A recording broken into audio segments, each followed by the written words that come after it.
wrestling fans in Canada. This is Tully Blanchard, one of the original four Horsemen. And I'm doing an interview that you don't want to miss with Great North Wrestling. And just remember, always, the symbol of the Horseman, the symbol of excellence, four fingers. Be the best at whatever you choose to be. So we're here with WWE Hall of Famer Tully Blanchard. And I just want to start off, you were the son of Joe Blanchard, who's a famous wrestling promoter and wrestler in Texas. What was it like growing up the son of Joe Blanchard? Well, it was, as you look back at it, and I've got children of my own now, it was pretty good. You know, my father was extremely involved with my athletics, my upbringing, and took a very, very big role in my developmental years, and I'm very fortunate. You know, especially the fundamental years, because when you look back on my life, it was my children and their mother. I was divorced after 9 years, and so I didn't get to be involved with my children's formative years in near the way that my father was. So I was very fortunate to be Joe Blanchard's son. So, is it true that you were actually born in Canada? Correct. I was born in Calgary. And your father was trained in the dungeon? He started there. Okay. I'm not sure just exactly how long that he worked. I know that he played for Edmonton Eskimos for 3 years, and then played for Calgary 1 year, and in the off season he taught school and started wrestling, and with his amateur background, that was kind of a logical progression for him. For someone that doesn't know about your father's accomplishments in the wrestling business, do you want to just quickly go over some of the bigger accomplishments that he made? Accomplishments like titles that he won, or possibly large houses that he drew. I don't know that I know all those. Okay. But you know, it was. I know that Dad and Fritz von Erich did a huge house at the baseball field in Arlington one time, and my dad and Fritz were collaborators in the wrestling business when the Dallas territory got formed, and back in the mid-'60s, and my dad was probably more of his mark was probably made more on the promotion end than it was on the performance end, although he was very well liked, and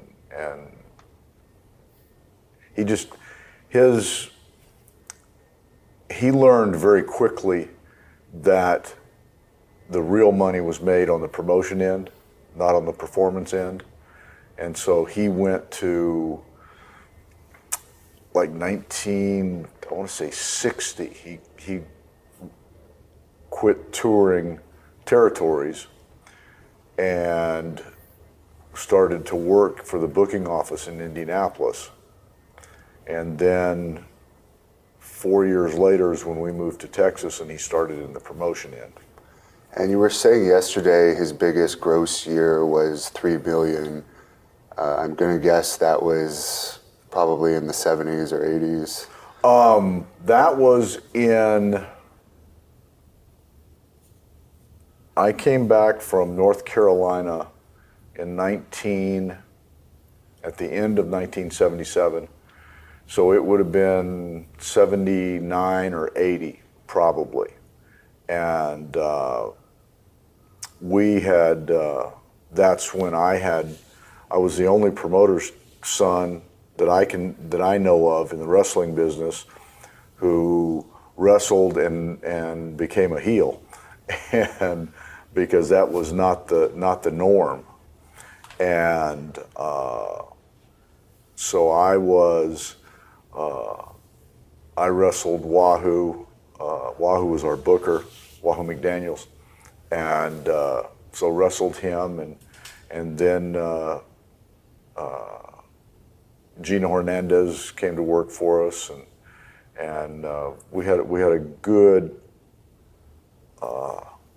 couple of year period in there, but we did $3 million one year, and I remember that, and it was, guys loved working for us. I mean, we had guys that were on the opening match making $900 a week, and that was, in the 70s, that was pretty strong money, and it was, I know that I made enough money to buy a nice house, and back when interest rates were 15%, I get the genius idea to go buy an expensive house, which was a little bit crazy. But anyway, you live and learn. And when you were young, did you work at your dad's events in any odd jobs? Oh yeah, I mean, I did. I started at 10 years old, going to the mall and putting flyers on people's cars, and selling peanuts, and I was carrying around 10 buckets with glass soft drinks in them, and filling them up in cups, and wasn't old enough to sell beer. The beer guys made all the money, but it was. And then when I got older, during the summer, and they had the arena that my dad's promotion owned got, I'm not sure what it's called for when the city government takes your land to build a road, but they took that land, and so we ended up going to the municipal auditorium in San Antonio, and we had to put the ring up and take the ring down every week, and so that was also one of my jobs, and it 2 stories up through the floor down in the basement, you'd carry every piece. It was a pretty strong 2-man job, and so I did that, and then I refereed in the off season when I was going to college for 3 years, and so there's just not much that I've missed in the wrestling business. And you had a very successful football career. I understand you held a couple of records. You want to just go over your I don't know if I had any records. I was fortunate to play and started for 3 years in my high school, and then I went to Southern Methodist University out of high school, which is in Dallas, and I heard Ric Flair say you were the -- something in the country. Were you the? My senior year in high school, I actually, and I forget what magazine I read it in, but I had a 46-yard average punting, and that was supposedly I led the nation in high school with that. Wahoo McDaniels had worked with me, and he had punted in the NFL, and had taught me some nice little things about punting, and I should have pursued that a little bit more, and didn't realize that you could actually make a career and just punt, and without playing football. So I had some skewed thought process going on when I was a young guy, but played football at SMU. Then Hayden Fry got fired the middle of my freshman year, and new coach came in and things didn't work out. So I ended up transferring to West Texas State, which is probably the university that has more professional wrestling stars come out of it. I think I counted one time that are 10, 12 guys that came out of there. And just quickly off the top of my head, you got Stan Hansen, you got Bruiser Brody, you got Ted DiBiase, you got Tito Santana, you've got me, you've got the Funk Brothers, Terry and Dory, both went to school there. Didn't they allow Dick Murdoch for some reason to play in the alumni games, even though he didn't? When I was there, I don't remember Murdoch. I remember Murdoch coming to the games, but I don't remember him playing in the alumni game. But I know he was there, and but it was a fun time of my life. The 3 years that I lived in Canyon, and Terry Funk was the world champion at the time, and I actually got to house sit for him. Make sure his house stayed okay.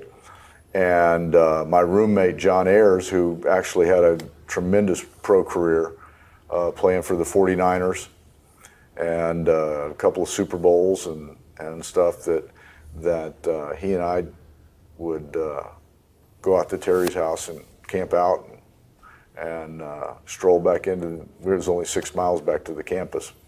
And it was a very, very fun time in my life, and it was a good finish to my football career before my wrestling career started, and so it was a good thing.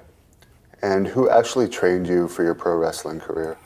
Well, certainly my dad started my training. Jose Lothario worked with me. And is that the same Jose that trained Shawn Michaels later on? Jose had a lot of input into Shawn Michaels. Jose was just a tremendous performer, and then it was really just on the job training.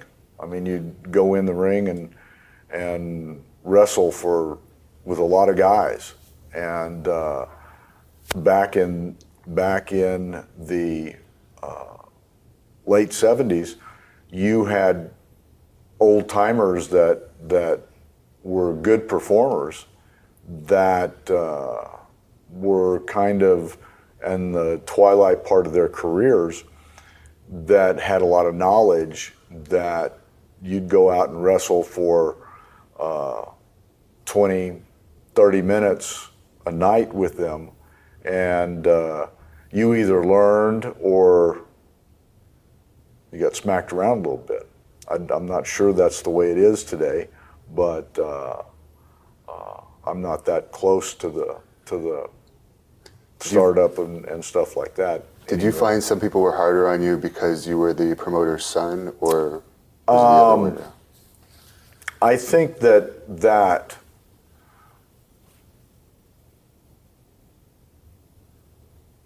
maybe some guys, but for the most part, no, because the simple reason I was not put, when I graduated, my in-the-ring stuff started like this.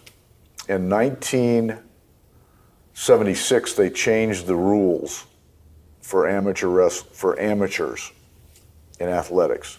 The NCAA said that you could be a professional in one sport and an amateur in another. So I went to, not my dad's territory, I went to Georgia and worked for Georgia Championship Wrestling for a month, and was just on the road and just a guy. You know, I was fortunate to get a job and be able to work for a month and then go back and play football my senior year and so that worked. And then I finished all my requirements for graduation at midterm, and then I went to Florida. So I was not working for my dad, even though my dad was in the promotion. I wasn't the promoter's kid being given anything. I was working for somebody else. And I was very, very fortunate that Eddie Graham took an interest in me, and he was one of the great ring psychologists in the wrestling business. And he worked out with me for 5 months, and they just didn't pay really, really well, and it was hard to make ends meet, just getting out of college and stuff like that. And so I switched territories and went to Wahoo McDaniels. Got me booked up in North Carolina. Okay. And a lot of my dad started Jack Mulligan and some stuff like that, and their business was just phenomenal in North and South Carolina and Virginia.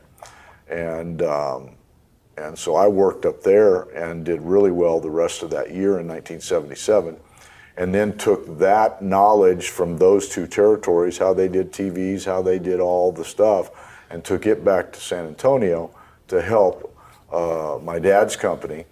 And so we worked to get our company better, and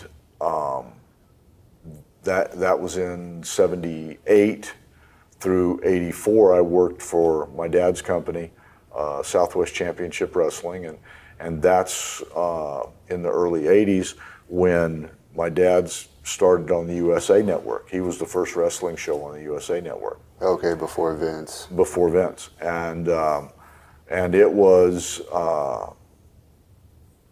we didn't have the knowledge to really make the television show pay for itself. That was really the downfall of our company, because we'd had success, we'd had big money, we were paying guys a lot of money. Somehow I guess we thought that guys wouldn't work for us if we didn't pay them a lot. But we had too much money going out in payroll. But when we had to pay $7,000 a week to be on television on the USA Network, and that wasn't generating any money. You know, we didn't have all the mail order this and that stuff going on, and didn't have that knowledge, and all the other territories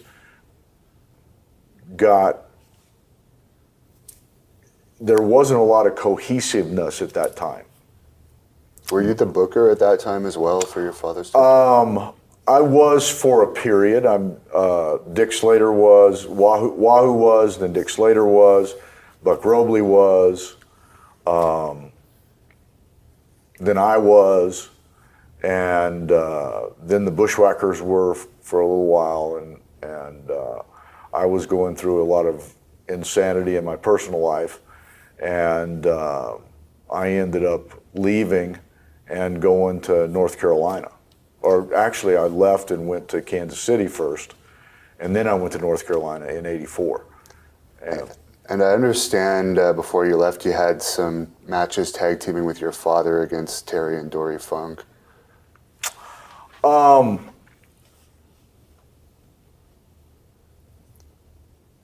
There's stuff written about that on the internet anyway, so maybe. Well, see, my dad always stayed babyface. Right.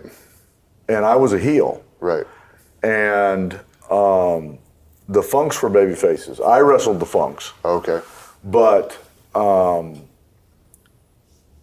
dad and I, the only time I ever remember him being in the ring with me as a tag team was out in North Carolina when I was just first starting. And what are your thoughts on wrestling the Funks? They're so legendary in this business. Oh, I am. My career would not be what it is without wrestling the Funks, without wrestling Wahoo McDaniels, without wrestling the guys at that level. And I mean, if you want your young career to be impacted,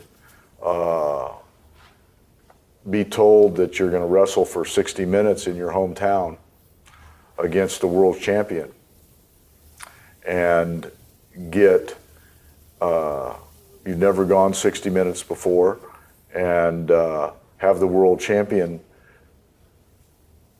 probably the most abuse I ever had as being a promoter's kid, except for the Funks were promoters' kids too. But Dory was, I guess, about the 35-minute mark, and I was out of gas, and 25 minutes to go, and have the world champion just slap you on top of the head and tell you to get up, kid.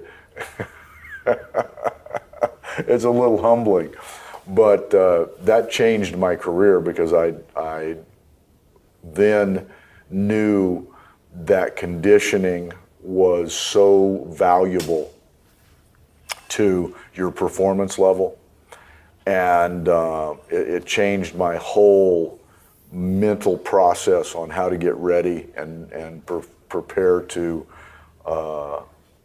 be a professional wrestler, and it really changed my career. And you were also a tag team with Gino Hernandez, as you touched on before.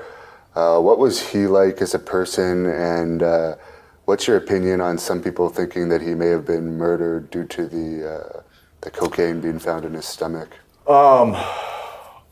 Well, I tell you, it is. I knew Gino pretty well. I think that's certainly a possibility. I know that he liked to gamble a lot, and but he was working for Dallas. He and I had already finished, but not too long before that happened, when I had just gone to North Carolina, we tried to hire him and get him to come to North Carolina. He may still be alive and have a great career and be on the interview with me if he'd have moved out there. But he liked Dallas and liked his lifestyle there, and but he was a tremendous talent, and there's a lot of great matches that he would have ended up having that were cut short when he was when his life ended, and it was tragic. It was. Gino's not here with us, but it's just as tragic as when Magnum's career came to an end because of the car wreck, and it's things like that are just impactful to people that were close to him. So. And how did you end up actually getting booked with Jim Crockett Promotions? Because that was one of the biggest companies at that time when you switched over there. Well, I had actually quit wrestling because I was trying to get off drugs and trying to get some insanity stuff gone and in my life. And just to get onto that for 1 second, I didn't realize you started the drugs like in Texas, I guess, in that time. So it started even before you were with Crockett Promotions. Oh yeah. Oh, okay. Yeah, and it was so I had gone to work for the Kansas City office, and that would have been the end of 1983, because I had lost my house. I had didn't have any money, and the quickest way for me to regroup was to perform in wrestling, because I had already, I'd been wrestling for about 8 years by then, 6, 7 years, something. And if I got over someplace, income could quickly increase, and that was going to fix some things. And so I went to Kansas City. I got booked up there and started working with Buzz Sawyer, and Buck Robley was the booker, and golly, it was cold, and it was in December. I think I started Christmas Day up there in 1983. And pay was low too there, wasn't it? Oh, overall? It was. Business was not good. Pay was low. There's not a whole lot of. There were nice guys up there, but it was brutal. I think I've heard Flair say he always hated going there for that. Oh, period. he came there one of my weeks, and I traveled with him for a week and had some fun. But I mean, the matches were the arenas were, a big crowd was not a good crowd, and business jumped when Flair came, and so at the end of January, I forget just exactly what the date was, but once a month they ran St. Louis out of the Kansas City office, and so I got booked on that card with the angle that with Buzz Tyler, and so St. Louis had a big crowd. I mean, the champion was there, and Dory Funk Jr. was the booker in North Carolina at the time, and Jim Crockett was there, and all that kind of stuff. And Buzz Tyler and I had a great match. So they invited me to meet them at the Marriott where they were staying and have some cocktails afterwards. And after a couple of cocktails, I looked at Jimmy, because I'd already worked for him for 8 months when I first started. And I said, Jimmy, I said, if you'll hire me, I'll make you a lot of money. And he said, well, we'll talk about that on Monday when we're not drinking. So I called them and we talked, and they offered me a job. So I gave my notice in Kansas City and packed up the middle of February 1984 and drove to North Carolina.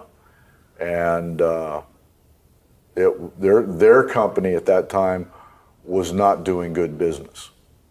It was really not. Okay. And was Flair the top guy? Well, Flair was the world champion. Okay. So he was traveling. Oh, okay. So that's why. Okay. Wahoo McDaniels was there. I mean, they had some good talent, but they had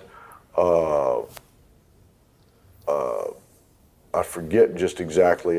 Jay Youngblood was there, and Steamboat I think had gone to New York at the time, and or he might have been there too, or he might have been somewhere else. I think he may have been there right at the start, because I think when you won the TV title, you had a couple matches with him. Yeah, we had Starrcade 1984. I wrestled Steamboat, so he was not. I forget where he was when I first got there. He wasn't there, taking time off, or in Japan or something. I'm not sure.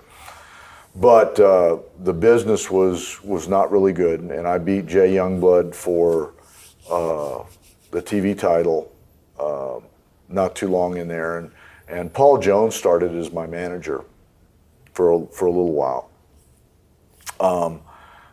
They thought that was going to elevate me up the card quicker, and then in July, maybe August, in there.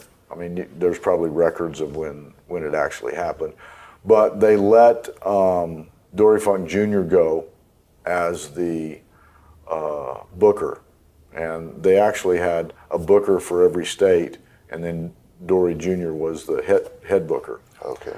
And Wahoo was one of the states.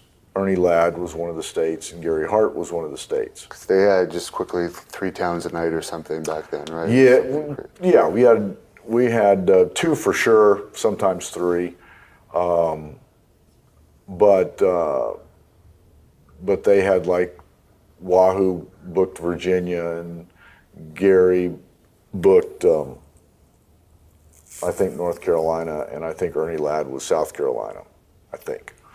And so there was some confusion going on that was causing their businesses to be down. Because when I was there, when I first started, I mean, it was sellouts every night. Greensboro was just jammed and everything. So we made some adjustments when Dusty came in, and Dusty was trying to put his finger on all the right things to go, and he and I had, he asked to speak to me one night, and just very, very simply, asked me, because I had been a booker, and what would you do? I said, well, I'd always been told, if you need to get things going, you always put the best against the best. And so we had, Flair had not sure just exactly where he was with the World Championship and traveling, because it might have been one of those times that he let it, where he wasn't the champion for a little while. But Wahoo got matched with Flair, and Dusty and I got matched together, and that started turning the company around. And Blackjack Mulligan got involved for a little bit. I know that the first sellout when I went back at the Greensboro Coliseum was Flair and Mulligan against me and Wahoo. And Wahoo had switched heel for a little while, and that kind of catalyst got us going. And then once the territory started going, then it was easy to hire people, and that's when Magnum came in, and Arn came in, and the Rock and Roll Express came in. Over the next year, we put together a tremendous array of talent that were second to none. I mean, the guys could perform and draw money, and we were running 2 and 3 towns a night, and every one of them was drawing. And then by the end of 1985, and the territory was just exploding. Cable television, we had actually bought, Jim Crockett had bought the TV rights to the Superstation in Atlanta from New York, from Vince. Okay. Because Vince didn't want to go down there and do a TV show in the studio every which week. Was part of the deal, I guess. Which was a deal breaker. How did you end up with Baby Doll as your manager? Well, we came up with, instead of having another manager, having a valet, and instead of just bringing one in, we had a perfect 10 contest, and get on TV every week and said, I'm looking for the world's perfect woman that I can travel with and show off and put on television and blah, blah, blah, blah. We did that for, I guess, 6 weeks, 2 months, something like that. And the pictures and everything that got sent in were just pretty, it was pretty neat time. And, and Nicola Roberts was the perfect woman for it. Was she literally someone that had applied through the contest? No, she was second generation. Her mom and dad both wrestled, and they promoted in Lubbock for the Funks. Okay. And she was just starting her wrestling career, and so we were in 1984. I think it was Christmas week. We had, because of Eddie Graham's relationship with Dusty, we had gone down to do a Christmas week thing in Florida to help Eddie Graham. And it was, Nicola was booked down there. And the minute I saw her and Dusty saw her, we knew who Baby Doll was. And the main thing people remember about that Baby Doll having her around was the infamous slap angle that you guys did. And I'm just wondering, was that a booking idea of Dusty's and yours combined, or whose idea was it for that? For when I slapped her? Yeah. No, we were switching her babyface. Right. So I mean, it was a very logical way to do it. I'm not sure who came up with the idea, but it was a way to switch her babyface. It was exciting. It was a way to get J.J. Dillon as my manager and move the company along.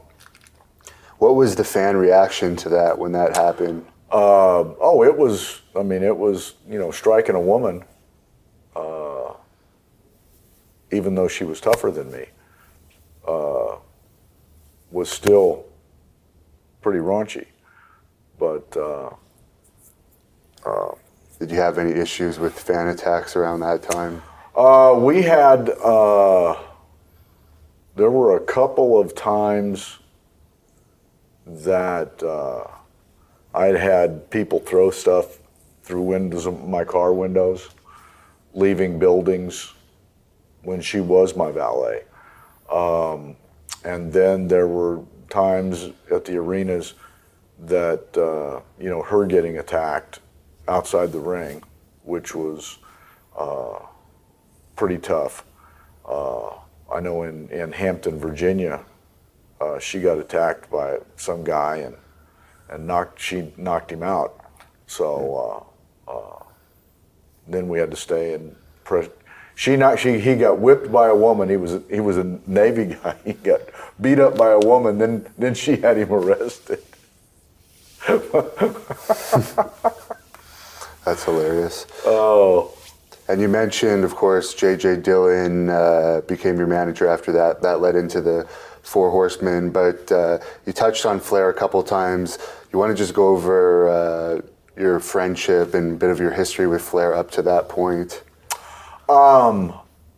Yeah, I mean, it was, whenever Flair was in town and we would hang out and although it was because Flair was more of a babyface character type guy as a heel. And therefore, in '84, I wrestled him one time and then wrestled him in that tag match, bull rope strap match in Greensboro. Who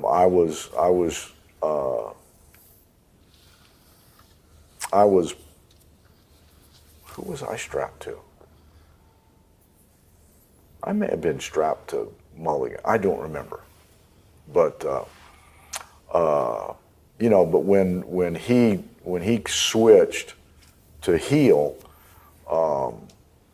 then it was, we hung out a little more, and then certainly when the start of the Horseman thing, because we weren't, but I mean, we started having some 6-man tags and then 8-man tags.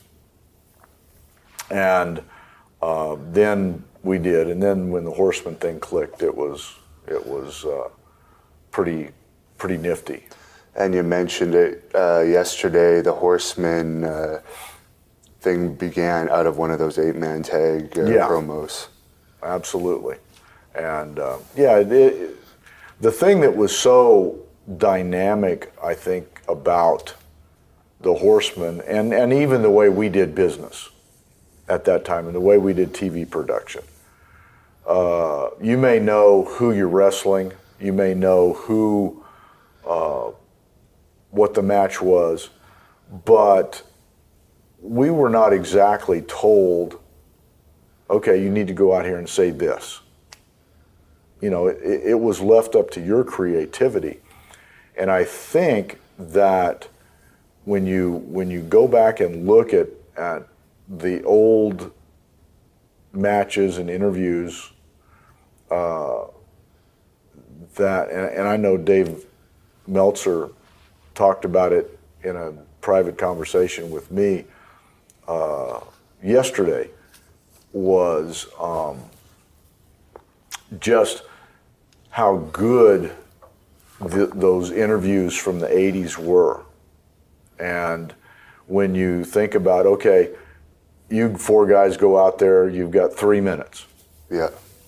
You know, and you've got Arn and I wrestling somebody else, and Flair wrestling somebody, and Barry and JJ, you know, all sharing the same 3 minutes or 4 minutes, and the creativity, and then how everybody just worked together and blended it, because we didn't sit around in a room and say, okay, you know, you're going to talk and you're going to talk, and it didn't function like that, and didn't have to have writers and all that stuff, and the money that was generated out of the creativity of the talent probably will never get the credit that is due. But it was, and it was what it was. But I mean, the TV shows flowed, the TV shows were good, and you knew they were good because the buildings were full. And you guys were all similar to your characters in real life, weren't Oh, you? absolutely. Absolutely. I mean, it is, I know very few people that can be really good at what they do if they're having to be an absolutely just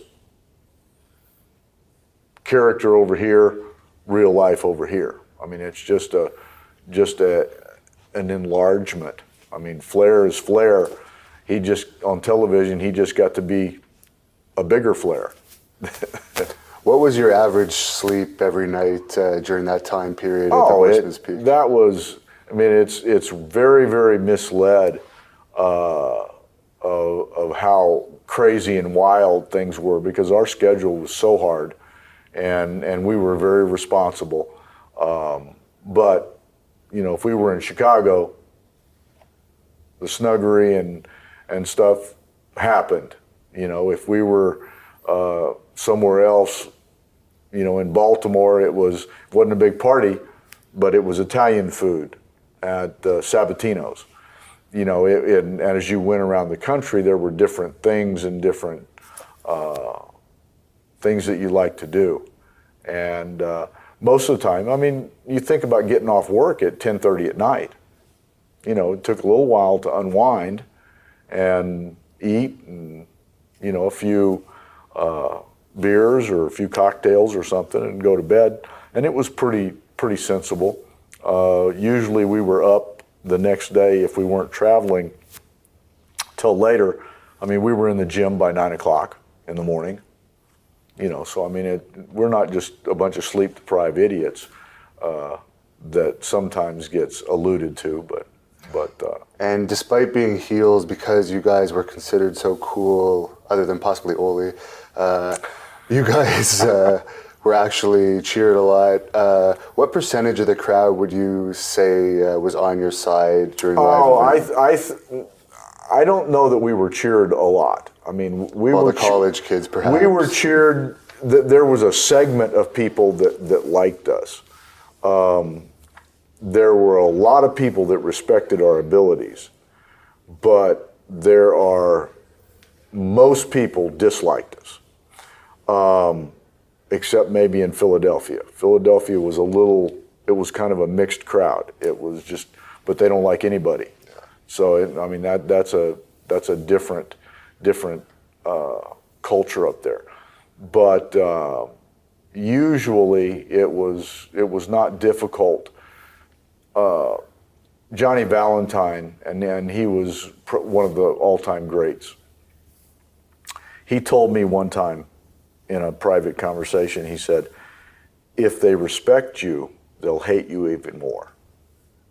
So the thing that I always strived for, and the group of guys that we had, we strived for great performance. People cannot deny great performance, and they know and they knew what they were watching. So therefore, they respected our abilities. They disliked us even more.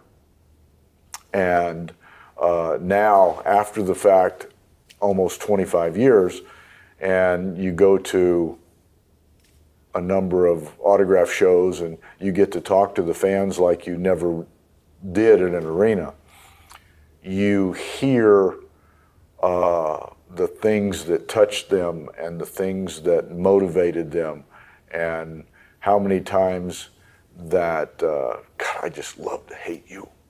God, I hated you. And, but now, the passage of time, they like you because you got in and created that kind of an emotional experience for them and marked their childhoods or their teenage years. And it's just a confirmation that what you did was memorable, and it's very rewarding. And you're most remembered as a singles wrestler from that period of time for your matches against Magnum TA, which everyone still talks about to this day. What do you think made you guys click so well together? Well, I think that you talk. You've got two people that want to strive for excellence. You've got two people that are driven. You've got two people that had tremendous intensity, and I mean, it was just easy for us. I mean, it was like Terry said yesterday at the question and answer period.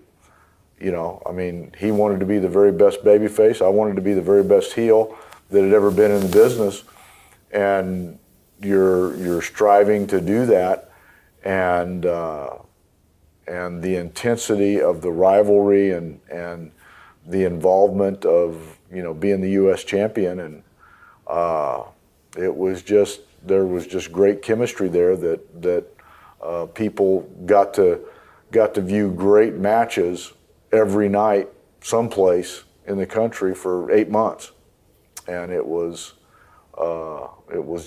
wonderful.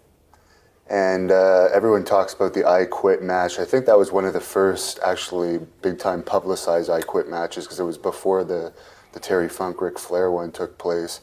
But whose idea was it to have that I Quit match in the cage, do you recall? Probably Dusty's. I mean, I don't remember. I mean, that was, we many years ago. They set that out, and where we were going to go, and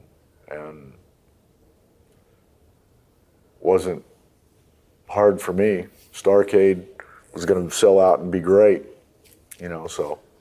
And you also mentioned yesterday one of the reasons you were teamed with Arn after that was because Ole Anderson was fired. Do you recall why Ole was fired? No, he did something and said something or something, and somebody in Atlanta got cranked up, or he bowed up to I don't know, but I know that they let him go. And I assume you already were pretty good friends with Arn, so you didn't mind. Well, I mean, it was what it was, and I mean, it was the Horsemen thing had already started clicking, so I mean, it was crazy not to continue with it, but it was, we talked about that yesterday. The next version was trying to get Luger in and up to star status in a hurry. Right. And because Barry left for WWE. Yeah, Barry had gone, and but then Barry came back, and all that stuff happened, and then when Barry switched on Luger and Barry came part of the Horsemen, that's when the dynamics of Arn and I really started to change, because now you had a guy that could perform as good as anybody in the business, Barry Windham. Now he was a single,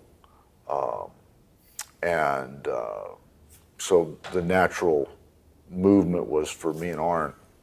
Did you get along? Did you get along well with Luger?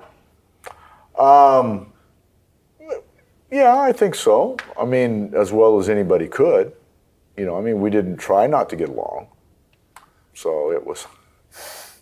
Yeah, because there's some conflicting stories about like how Lex Luger was in the dressing rooms, but I'm guessing because he got along well with Flair and you guys were a group that he probably wouldn't have given you guys much problems anyway. Oh no, it was. I mean, he's a very bright guy, and he knew where the level of experience of the people that he was with, and he wasn't silly enough to bow up to that. And what was it like wrestling the Road Warriors with when you were with Arn? Because they were still fairly unpolished in those days, I guess. Oh no, they had their rough edges, but they always did. I mean, even when 10 years in, they had some rough edges, just because of what they were. But that's the ability that Arn and I had to flow in that, and they were easy for us to make look good. And you look at the matches; they just beat us up a lot. And you wrestled so many great tag teams around that time, Rock and Roll Express and so forth. What was your favorite team to work with? I think you also worked with the Midnight Express. Yeah, not much. We had just done that thing, and then when Arn and I left, was very abrupt. You know, that was not a planned exit, right. And so we were wrestling Bobby and Dennis, and switched the belts, and then we were gone. What led to that departure? I heard it had to do something with the Road Warriors had contracts, Paul Ellering had contracts, but for some reason they weren't offering you and Arn contracts. They were not offering Arn and I contracts, and we didn't exactly think that was good business on their part. And and so that's what opened the door, and they didn't try to get the door shut. So. Didn't Jim Crockett, wasn't he also upset about you for some comment you made to the media or something like that? No, the comment I made was when Turner's people were getting ready to buy Jim Crockett Promotions, and they were interviewing all the key people. They asked me questions, and I made some comments because I didn't know secrets, I just knew the trends. Right. And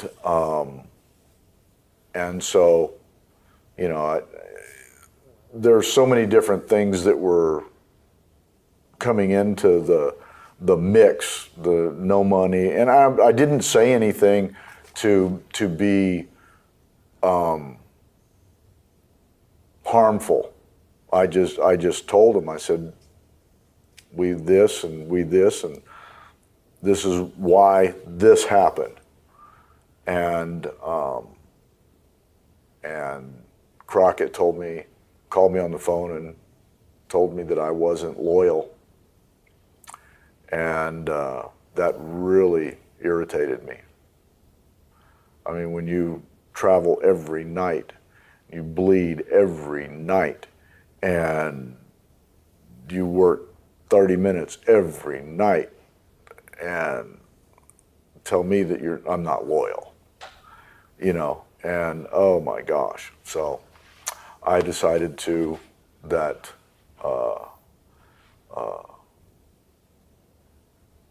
then we went to work, and we were in Houston, and the next week's travel plans came out, and JJ looked at me and said, they've taken you off the jet, so they were spanking me.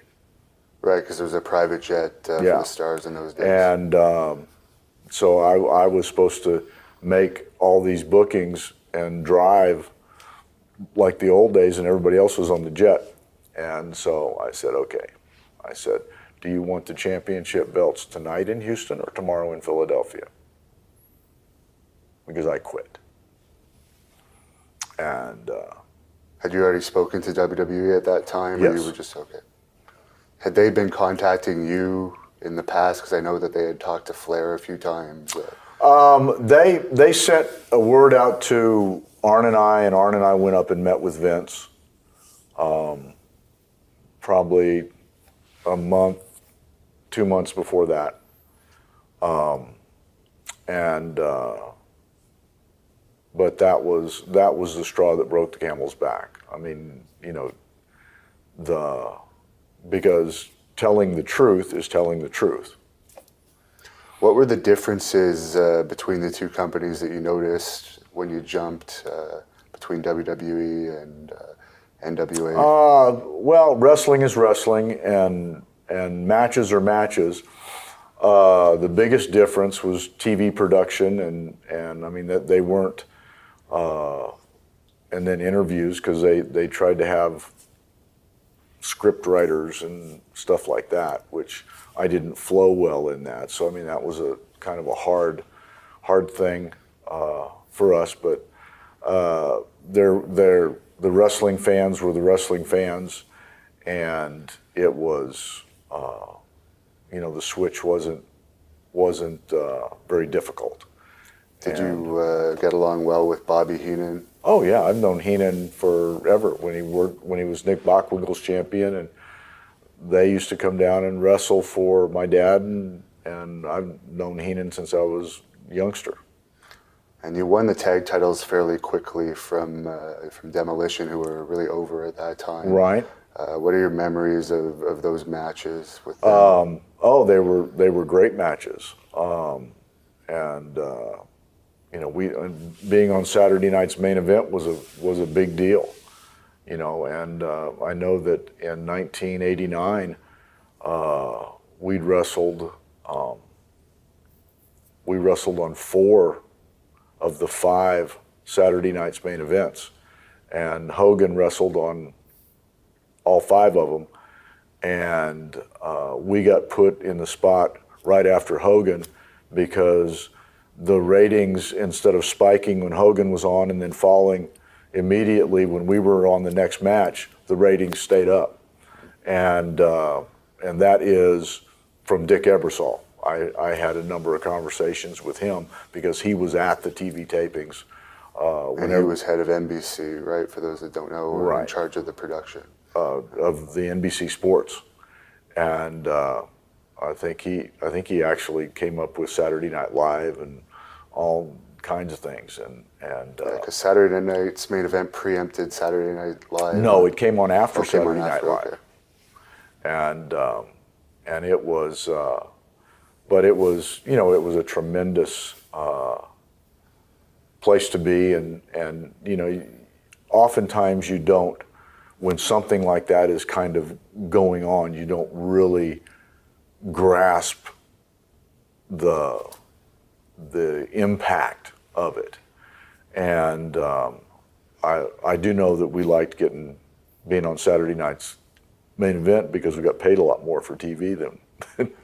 Would you say that's when your celebrity was at an all-time peak, when you were on those Saturday night's main events? No, I don't think so. I think that the people at Crockett and WCW really didn't understand their penetration to the country,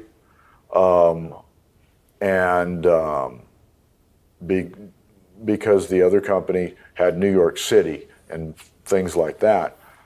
but it was when you can walk through Chicago O'Hare Airport, and flair is one thing, bleach blonde hair, Arn Anderson, 270-pound guy, but I mean there's a number of 270-pound guys, but I was 220.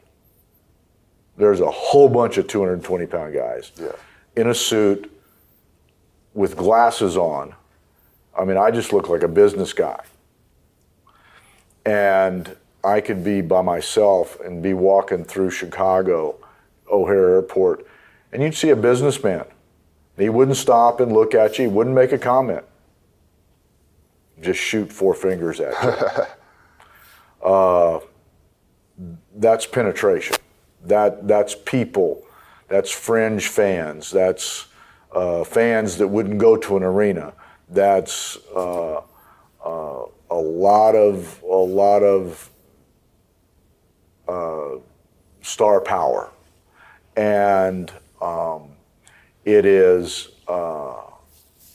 was neat to be part of that, and being part of the overall impact of all the guys. It was so it was just a great period.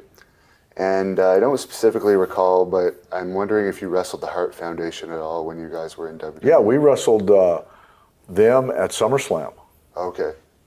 SummerSlam 89, right? 89, yeah. And what were they like to work with? Kind of like the Road Warriors. Oh, really? Jim the Anvil could beat you up a little bit, and Brett was a great talent. Both of them were great talents, but I mean it was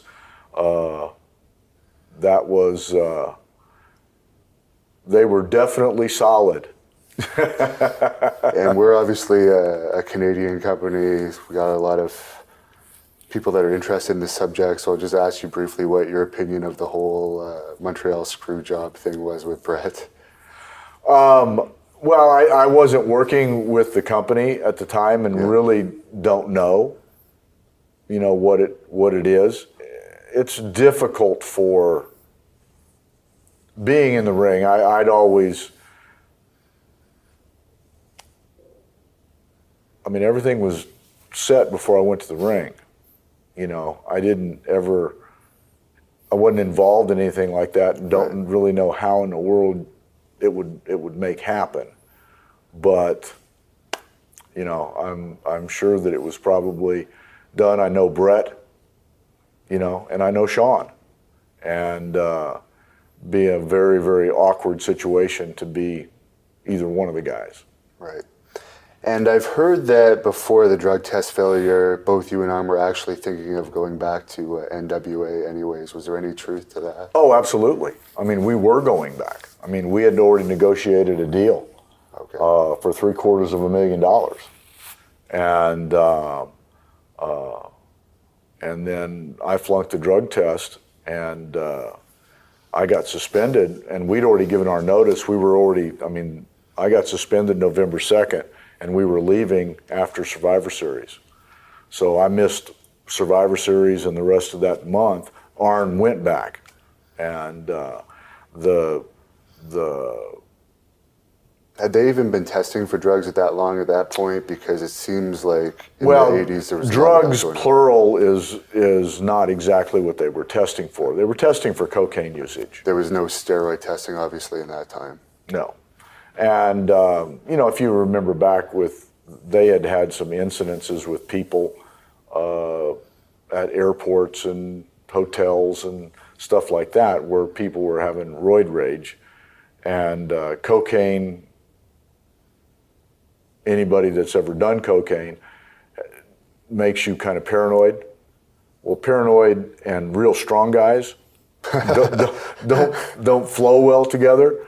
So, if you were on the roids and you were taking sedatives and other things, I don't know of anybody ever testing for anything like that. Right. But they were testing for cocaine, and that's what I flunked. and it was my fault, and it had great impact on my career because it was over with. And you were at your peak, really. And oh yeah, and I was 35 years old, and it was kind of silly for nobody to hire me after that. But I'm the only guy that ever flunked a drug test that never got hired back. But me flunking the drug test is what caused me to meet Christ and changed my life and got me to the point where I am today. And that would never have happened without that. Why did WCW hold that against you, even though they were a different company? Don't know. That's strange. They'd have to, when everybody that they worked for, I think they tested 38 guys and had 36 flunk a drug test right after that. And so. Could have possibly been a grudge over Don't know. I mean, I don't know Jim Hurd, when Turner had bought the company and all that kind of stuff, and you start working into corporate stuff. And around the time that they made the terrible mistake of putting Paul Roma in the Four Horsemen, they were almost hinting that you were going to be returning. Did they ever actually talk to you about returning? They did, and they actually got an absolute no for the money that they offered me, and I did send that letter registered to them that I will not be there. And they just continued to push it on television and the hint. And I tell you, it's the most unfair thing that you ever could be part of, to send Paul Roma or anybody else out in that situation. Right. And it was just not enough money for you, the offer that they had made. Oh, they didn't offer me anything. I mean, it was $500 a day. It was crazy. And the money that they were paying Sid for is ridiculous. Or anybody. I mean, it was crazy. And what do you think about them putting Paul Roma in the Four Horsemen? Because it was always very strong wrestlers in the Horsemen until that time, and I don't think he had ever really been over. Well, the Horsemen, as we said yesterday, when the Horseman thing never worked if you didn't have Rick, Arn, and myself. It got some traction when Arn came back from New York and I didn't, because you now had two of the three. But it still never even was close to what it once was. And I've always said in interviews that you have a chemical compound, and it requires this, this, and this. And you can't keep putting something else instead of what makes it work. Right. And, it's just the chemistry of us together. Didn't they even put Sid as a member of the Four Horsemen at one point? I don't know. I didn't watch much. I don't watch the product much now. And I'm guessing you weren't there for this, but did Arn tell you about that incident that he had with Sid? Obviously, he must have, the whole stabbing thing. Well, I didn't. Arn's never told me about it. I knew it happened. Which was just, I don't know how things like that get out of control like that, but it's just crazy. But I know that Arn's a double tough guy. And you spent a very brief time in the AWA after WWE. Was that just paper appearance type deal thing? Yeah. Nothing serious? No. Were you dealing with Vern in that deal? Yeah. What did you think of him? Well, I mean, I'd known Vern most of my life. My dad, was, and, it was a couple of shot deals. And you came back for one match at the Slamboree pay-per-view in '94, I believe, and it was a very good match. Was that always just going to be a one-time deal, or? Yeah, Yeah. I think so. I mean, I actually would have liked them to offer me a job, but I think they got very, very mad because I wouldn't put Terry Funk over. Right. And you were working on the independents, so you needed to keep. Well, I mean, no, they didn't ask me that up front. Oh, okay. That was not, well, this is what we want you to do. And so when I got to the thing, I said, I'm not doing that. You know, Philadelphia was Horsemen territory. Right. But didn't you outdraw WWE one time there when that was the only time we were actually head up in the same town on the same night, and they had their A team, that Hogan and everybody at the Spectrum, and we were over at the auditorium, and in dollar amounts they did 106,000 and we did 150,000. And wow. But the one thing that showed you is that there was two different audiences. It wasn't the same wrestling audience, and which was kind of unique if you really start analyzing it. And many people don't know that you actually did some appearances for ECW. Right. What were your memories of working for that company and the matches you had there with Shane Douglas? Well, I know that it was I'd been gone long enough that I became a babyface instead of a heel. But, you know, I mean, it was a great match for about 35 minutes with Shane Douglas. And then, because we had to do a 60-minute match, the last 25 minutes was a struggle. But Shane was a great guy and still is. And Paul was, I mean, I always got paid. And what do you think of him? Everyone always claims that he's a genius and has this brilliant wrestling mind. Well, I mean, he's made a lot of things happen that a lot of other people didn't, and he's always been. I mean, he's a great manager and was successful with ECW, and so. And you fought Stan Lane on this very infamous Heroes of Wrestling pay-per-view that Jake the Snake ended up showing up hammered on, and there was a lot of bizarre stuff going on. Did you enjoy that match? Because from what I recall, it was a pretty good match. And what did you think of that whole almost bizarre pay-per-view that took place? It was at a casino, I believe. Yeah, down in Mississippi. Yeah. And I think that Stan and I had a pretty decent match.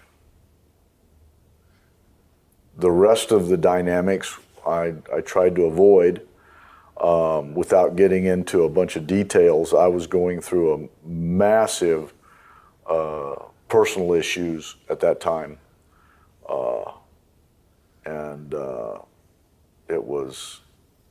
I was a little distracted and wasn't really too concerned with wrestling at the time, so. And I don't really want to get into this too much, but how did Magnum TA end up marrying your ex-wife? Because it just seems... You'd have to ask them that. Yeah. It's interesting that you were like his biggest rival and that ended up happening. But and you are retired now from wrestling, from what I understand. Oh, God, I've been retired. I mean, I've only wrestled maybe 10 times since my full time. Okay. Yeah, I mean, it's... So when did you decide to stop taking wrestling bookings and call it a career? Well, I wrestled at some fan convention thing, and they had a very bad ring, and I hurt my back. I said, that's crazy. And then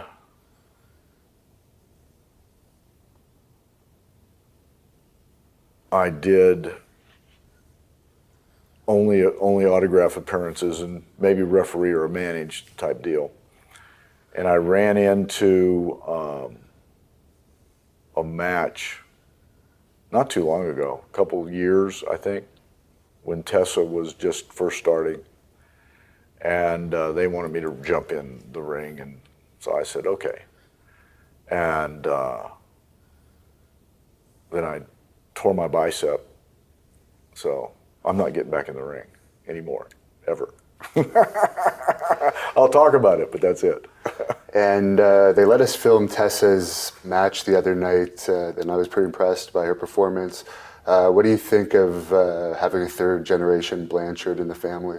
Well, I never set out to be a star wrestler. I mean, it happened, and then I pursued it, and this is a dream that is Tessa has grabbed, and I support her and have confidence in her, and she's doing really, really well, and the dynamics of the business are different. I know that she's getting ready to go to Japan, and she's, getting bookings all over the place, and seems to be doing well monetarily. And what else can you do as you approach your 21st birthday? She's still very young, obviously, and doing well for herself. And we know that Ric Flair's daughter has been a huge success in the WWE so far. Right. Do you think there's a good possibility we could see your daughter in there in the future? I don't know. I know that she's that's a dream of hers, and I'll support that. And I hope she accomplishes her dreams. And you were inducted in the WWE Hall of Fame in 2012 as part of the Four Horsemen group, Right. as you mentioned. Do you want to just give your thoughts on being inducted into that Hall of Fame? Well, I was inducted into the NWA Hall of Fame in 2009, which didn't have quite the pomp and circumstance, but it was a tremendous weekend and tremendous night. It was, there were over 12,000 people at the induction. I know that the other people that were there at the same time were great talents in the wrestling business. And my children got to see it, and that they had never really been around that, and me, because they weren't alive when I did that. And so it was a tremendous evening, and time for that. And you were also an agent briefly in the WWE, is that right? No. I was applying. They'd asked me to come up, and they had offered me a job. Similar to Arn's, I guess. They said I could be an agent, I could be a trainer, I could be one of the writers, kind of but I mean, there was, when nobody talks about money, you don't have a job yet. Right. So I mean, it was more of an interview. Okay. And then that was an unsuccessful evening. So.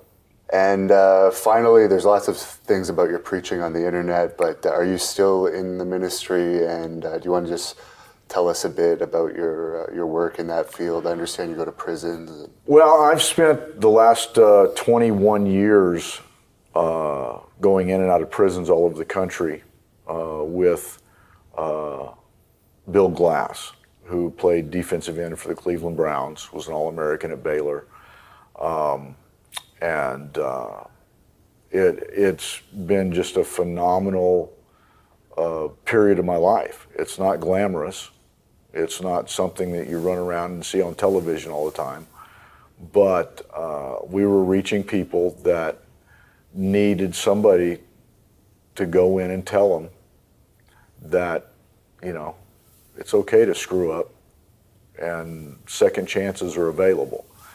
And if you allow Christ into your life, he'll change your heart and change the direction of your life. And just as he did that for me. And that is still possible for anybody watching this, talking about wrestling. If your life isn't going where you want it to go, you just do what I did. I said 5 words. I said, Jesus, take over my life. And he did, and took me in a complete different direction. And it wasn't back to wrestling, which is, if you think about everybody that's flunked a drug test, and I think I've already said it, I'm the only one that didn't go back to the business after flunking a drug test. So that's not the fatal shot. Right. But God had a different plan for me. And I'm fortunate at 62, I can still swing a golf club instead of getting my hips operated on, and I like it very much. And speaking of drug test failures, I just have to ask you this for the last thing, since it's current. Brock Lesnar, I'm sure you've heard, recently failed his UFC drug tests. And apparently WWE is still going to let him perform at SummerSlam, because I guess there seems to be a different deal for him because he's such a big star. No opinion on that. And is there anything to close this interview off that you want to say to your fans? Well, I'm just, I'm thrilled to get some exposure in Canada. Of course, the internet goes everywhere, but being born in Canada, and we're the #1 pro wrestling channel in Canada. So great to be part of that, and maybe I'll get to come to some autograph shows in Canada. Very good. Thanks a lot. We very much appreciate you being here. Wow. Thank you guys very much.